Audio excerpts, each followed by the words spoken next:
तो आज जो मैं आपसे बातचीत करना चाह रहा हूँ उसमें ये है कि जो एक्सपेरिमेंट्स हुए हैं फर्टिलाइज राइट प्रोजेक्ट के अंडर, उस पे थोड़ा-सा बताएँ कि चावल की फसल पे ख़ास तौर पे कितने इलाके पे आपने एक्सपेरिमेंट किया?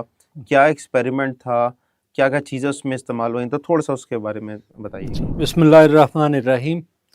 तो इसमें सर ऐसे है कि हमारा जो फ़ोकस था वो राइस व्हीट एरिया था, यानी चावल इस इलाके में गुजरांवाला हमने मेन फ़ोकस किया है। क्योंकि गुजरांवाला शेखुपुरा ये जो आता है, ये जो बेसिक राइस ग्रोइंग एरिया ना, कॉलर ट्रैक जिसे कहते हैं, जी, जी। इंडिया और पाकिस्तान दोनों तरफ ये पाया जाता है। और इस बेल्ट में पर्टिकुलरली राइस ग्रो होता है। हुँ। राइस इसमें इसलिए भी ग्रो होता है कि ये जो है ना हमारा मानसून का एरिया जहाँ बारिशें होती हैं, जी, जी। और यहाँ की जो साइल है ये भी हैवी टेक्सचर्ड है। हुँ, हुँ। और गर्मियों में जब बारिश होती है पानी यहाँ बकायदा खड़ा होता है। ठीक तो है। इसलिए इस रीजन में जो बहुत पहले से यहाँ राइस ग्रो होना शुरू हुआ है।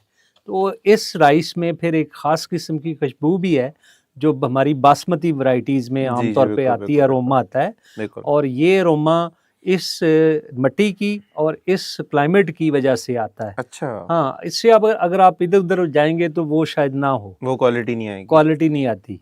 तो इसलिए बासमती जो है ना, ये बास मीन खुशबू को कहते हैं, हुँ, हुँ। कि मती मीन औरत। अच्छा, अच्छा, अच्छा। हाँ, तो ठीक, ठीक, ठीक, ये ठीक। ये हिंदी वर्ड है ना। हुँ, हुँ। तो इसलिए इसका नाम बहुत पुराना, ये इसलिए इस पे बड़ी डिबेट हुई थी कि ये इंडिया कहाँ की पाकिस्तान वैरायटी का है? रीजन है, जी, ये जी। यहाँ की वैरायटी है। जी, जी, बिल्कुल, बिल्कुल। जी, तो इस एरिया में ये राइस ग्रो होता है। जी, ठीक है। अच्छा डॉक्टर साहब, इस एक्सपेरिमेंट पे हम मज़ीद बात अभी करते हैं, आपसे जी, इन्फॉर्मेशन भी लेंगे कि इसमें क्या-क्या चीज़ें इस्तेमाल हुई, क्या रिज़ल्ट्स आए। जी। मुझे सिर्फ़ एक चीज़ बताएँ कि क्या वजह ऐसी थी जिसकी वजह से ये एक्सपेरिमेंट करना पड़ा? जी, कौन से ऐसे मसाइल थे जिसकी वजह से आप लोगों ने ये फ़ैसला किया कि भई ये तजुर्बा करना चाहिए? जी। इसमें ये है कि हमारी जो पैदावार है ना राइस में, जो हमारे किसान हैं वो उनकी एवरेज पैदावार जो है ना 25 से 30 मन, ठीक है। ठीक है? मतलब राउंड जो हमारी ये पैदावार आता है ना 30 के राउंड आती है, 30 मन के करीब-करीब आती है। अच्छा, अच्छा। तो पिछले 20-25 सालों से राइस बेल्ट एरिया में मैं काम कर रहा हूँ।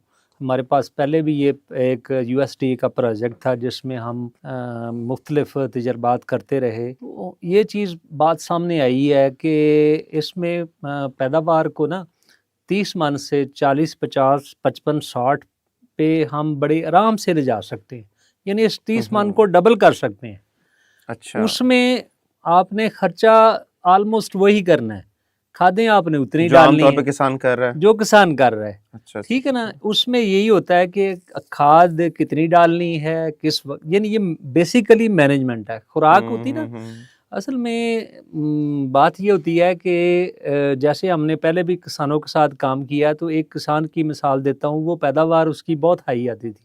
तो वो क्या करता था कि अपना जो फार्म का वेस्ट है ना, वो पहले पानी में छोड़ता था, और वो वहाँ से फिर वो इरिगेशन आगे उसकी खेतों में जाती थी। अच्छा। तो उसकी, और साथ वो खादें उतनी इस्तेमाल करता था जितना नेचुरल आम, फर्टिलाइज़र का इस्तेमाल बल्कि कर रहा था। कम, कीमई खादें कम यूज़ करता था। तो उसकी गंदम की पैदावार भी ज़्यादा आती थी, चावल की भी ज़्यादा आती थी। तो ज़बरदस्त। सबसे पहले जो ज़रूरी है ना, वो खुराक है। तो हमारा ज़मीनों का मसला ये है कि हमारी ज़मीनों में जो है ना, सबसे जो बड़ा मसला है ना, वो है सॉइल की ज़रख़ेज़ी और ज़मीन की सेहत।